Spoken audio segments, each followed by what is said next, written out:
মাননীয় সদস্য মাহবুবউদ্দিন খোকন বলতে চান কি? আপনার গাড়ি লাগবে না প্লট লাগবে? মাননীয় স্পিকার,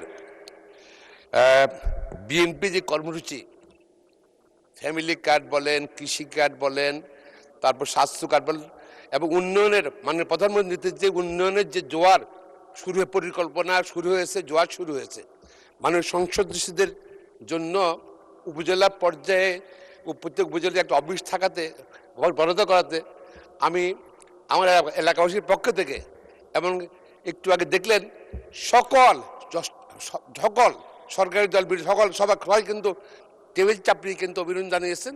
আমি মাননীয় প্রধানমন্ত্রীকে বাংলাদেশের মানুষের পক্ষ থেকে, নির্বাচনের পক্ষ থেকে এইসব ভবিষ্যতে কর্মকাণ্ড পরিচালনার জন্য সুযোগ এবং এই অফিস থাকলে আমরা অনেক সুযোগ কাজ করতে পারবো। ওনাকে অভিনন্দন জানাচ্ছি, ধন্যবাদ জানাচ্ছি। ধন্যবাদ। মাননীয় স্বরাষ্ট্রমন্ত্রী কিছু বলতে চান? মাননীয় স্পিকার, আপনাকে ধন্যবাদ। আমাদের মাননীয় সংসদ সদস্য জনাব শাহজাহান চৌধুরী অপোজিশন থেকে বলেছেন যে গাড়ির বিষয়টা বিরোধী দলের পক্ষ থেকে মাননীয় বিরোধী দলীয় নেতা আগেই ঘোষণা করেছেন, এটা সর্বসম্মত হইল। আর বাড়ির ব্যাপারে, প্লটের ব্যাপারে বলেছে, এই ব্যাপারেও আমাদের মাননীয় প্রধানমন্ত্রী আমাদের প্রথম দিনেই অনুশাসন দিয়েছে যে কোনো ট্যাক্স ফ্রি গাড়ি হবে না, কোনো সুবিধাপ্রাপ্ত প্লট নেবে না কোনো এমপি। এই ব্যাপারে যেহেতু পুরা হাউসই একমত, সেই জন্য আমরা সর্বসম্মতক্রমে ওইটাও সিদ্ধান্ত সময় মতো নিতে পারবো।